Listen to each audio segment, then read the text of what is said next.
السلام علیکم دوستوں، کیسے ہیں آپ سب؟ میں امید کرتا ہوں کہ آپ سب خیریت سے ہوں گے اور آپ دیکھ رہے ہیں میرا یوٹیوب چینل حسنین کوکر۔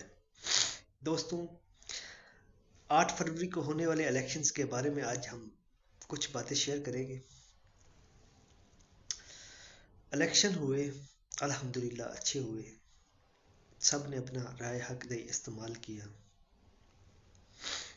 اور کافی خدشات بھی تھے کافی لوگوں کو کہ لوگ ٹرن آؤٹ نہیں ہوگا، لوگ ووٹ ڈالنے نہیں آئیں گے، لیکن لوگوں نے ووٹ ڈالا اور پاکستان میں لوگوں کو جمہوریت کا نام کا مفہوم کا علم ہوا اور انہوں نے اپنی رائے حق دہی کو بھرپور طریقے سے استعمال کیا اور ایک ایسی پارٹی کو مینڈیٹ دیا جس کے پاس نہ تو پارٹی تھی اور نہ ہی اس کا کوئی اپنا نشان تھا، اور نہ ہی اس پارٹی کو لیول پلینگ فیلڈ دی گئی، نہ ہی کوئی کنونشن، نہ ہی کوئی جلسہ اور نہ ہی کوئی کارٹر میٹنگ۔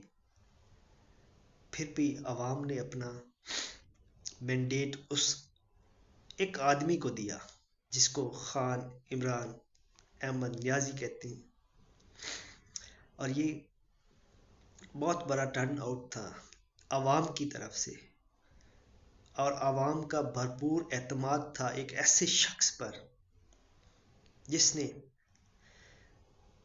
پاکستان میں شوکت خانم بنا دیا۔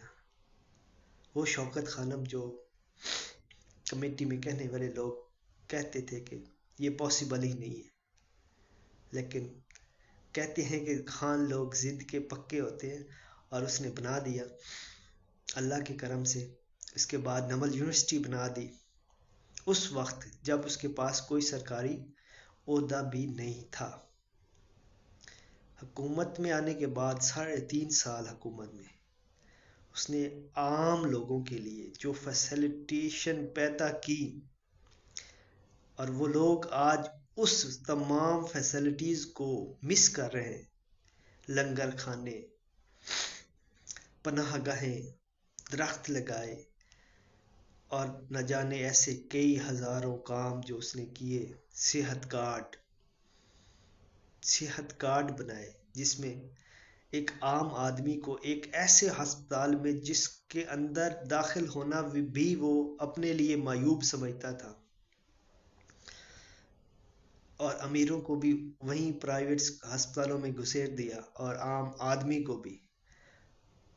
یہ دیکھیں، اس کے نظر میں، اس کے سامنے، اس کے دماغ میں عام آدمی اور ایک اعلیٰ آدمی میں کوئی فرق نہیں ہے۔ جس کے پاس اعلیٰ آدمی کون، مطلب وہی لوگ جو اعلیٰ عہدوں پر فائز ہوتے ہیں، ذمہ دار ہوتے ہیں، فیکٹری کارخانوں کے مالک ہوتے ہیں، لیکن اس نے ایسا کیا کہ ایک ہی ہاسپٹل میں ڈال دیا سب کو کہ نہیں، یہاں سے کریں، باہر نہیں جانا،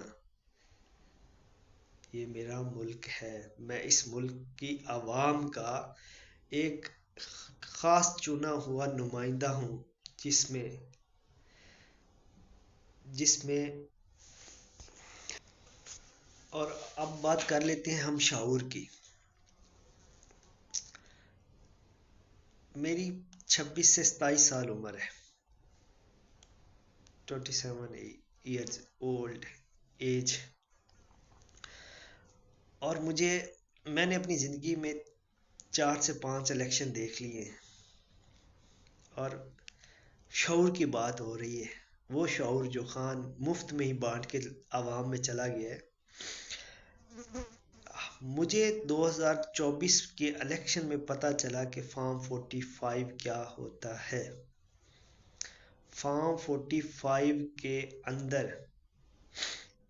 ایک پارٹی کا جو ایجنٹ ہوتا ہے اس کے کیا اختیارات ہوتے ہیں، اس کے پاس کیا اتھارٹی ہوتی ہے، اور فارم 45 ہوتا کیا ہے۔ فارم 45 وہ ہوتا ہے جو کسی بھی پولنگ اسٹیشن پہ ایٹ دا اینڈ، پولنگ کے اینڈ پہ پریزائڈنگ افیسر